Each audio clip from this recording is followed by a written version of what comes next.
নতুন মন্ত্রিসভাতে সংখ্যালঘু উন্নয়ন মন্ত্রী কে হবে? আপনাদের তো কোনো সংখ্যালঘু বিধায়ক নেই। সংখ্যালঘুদের তো উন্নয়ন হয়েছে, আবার কি আলাদা করে সংখ্যালঘু উন্নয়ন? আমরা তো সবকা সাথ সবকা বিকাশ করি। দপ্তরটা তুলে গত দেবেন? 80 বছর ধরে সংখ্যালঘুদেরই উন্নয়ন হয়েছে, অথচ তারা গরিব, তারা অশিক্ষিত, তারা ক্রিমিনাল কেন? এবার তারা নিজেকে প্রশ্ন করুন প্রথম, আর ওই পার্টিগুলোকে প্রশ্ন করুন। বিজেপির কোনো দায় নেই সংখ্যালঘুদের উন্নয়ন করার। তার মানে দপ্তরটা ওরা উঠে আমাদের যাবে। ভোটও দেয় না। হ্যাঁ, কিন্তু বাড়ি ঘর সুবিধা সরকারি সবাই পাবে, সেখানে কোনো ভেদাভেদ হবে না। নরেন্দ্র মোদী আগেও দিয়েছেন, আমরাও দেবো। না, আমার প্রশ্নটা দাদা, তাহলে কি ওই দপ্তরটা কি আর থাকছে না? জানি না, সেটা সরকার হোক, ডিসিশন নেবে।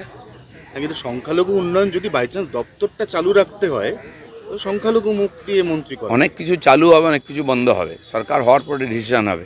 ভারতবর্ষে এত বিরাট সংখ্যায় ট্রাইবেল আছেন, 10 কোটির বেশি, তাদের কথা কেউ ভাবতো না। মাননীয় প্রধানমন্ত্রী আর অটলজি এসে প্রথম ট্রাইবেল একজন ক্যাবিনেট মিনিস্টার তৈরি করেন, এবং এখনও সেটা চলছে। যারা বাংলা জঙ্গলে সব পিছিয়ে আছে, যাদের কথা কেউ ভাবে না, তাদের কথা আমরা ভেবেছি।